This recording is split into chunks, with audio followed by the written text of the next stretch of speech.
Сайн байцгаана залуусаа. Бид ингэж бэлтгэлээсээ орж ирчээд маш хурдан уураг ихтэй бэлтгэлийн дараа яг идэхэд зохистой хоол идэ гэж бодоо тэгээд гэртээ байгаа зүйлсүүдээ харж агаад нэг хоол хийхэр боллоо. Буррито маягийн хоол ерөнхийдөө Мексикийн. Тэгээд энийг би та бүхэндээ бас харуулъя гэж бодлоо л доо. Энийн орц нь маш амархан. Ерөнхийдөө хамгийн гол орц нь бол түна загас. Өөрийнх нь усанд одоо тостой биш. Түна загас. Энэ нь одоо 100 грамда 25 грамм уурагтай маш сайн. Тэгээд байгалийн гаралтай тарг. Өөрөөр хэлбэл түна загасаа таргтай миксертэй.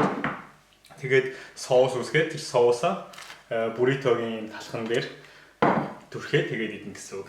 Маш хялбархан. Тэгээд бэлтгэлийн дараа идэхэд яг тохирох маш хэрэгтэй ажгүй болоо.